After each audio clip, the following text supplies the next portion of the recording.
트럼프 대통령이 자신의 정책을 관철하기 위해서 하지 말아야 할 행동을 하면서 거센 반대 여론에 직면하며 자칫 탄핵 사태를 몰고 올 수도 있을 것 같다.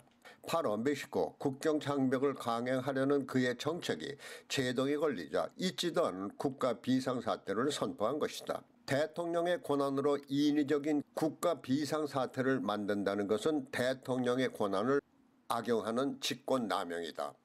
그와 같은 직권남용은 탄핵으로까지 이어질 수도 있을 것인데 그와 같은 분위기가 조성되고 있다. 바로 국가 비상사태 선포에 대한 시민들의 반대 시위다. 2019년 미국 대통령의 날을 맞은 2월 18일 전국 47개 주에 걸쳐 국가 비상사태 선포를 반대하는 시위가 일어나고 있다. 이들의 시위 목적은 대통령의 직권남용을 규탄하는 것이다. 이 항의 집회는 소송으로까지 이어지고 있는데 바로 비상사태 선포의 부당성을 가리라는 것이다.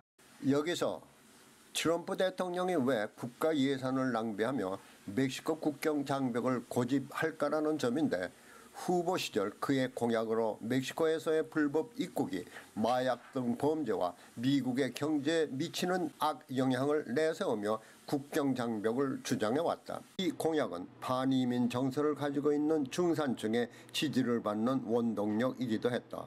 만일 그의 주장이 관철된다면 하나의 업적을 쌓는 것일 수도 있고 지지 기반을 다지는 것일 수도 있다.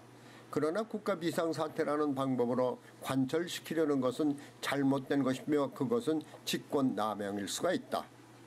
그러면 그의 직권남용이 탄핵으로까지 이어질 수 있느냐는 것인데 전혀 가능성이 없는 것은 아니다. 그것은 트럼프 대통령의 비상사태 선포를 둘러싼 연방하원의 움직임이다. 연방하원 법사위원회는 국가 비상사태 선포가 적법한지 여부를 조사하기 위한 작업과 함께 청문회도 요구하고 있는 것으로 알려지고 있다.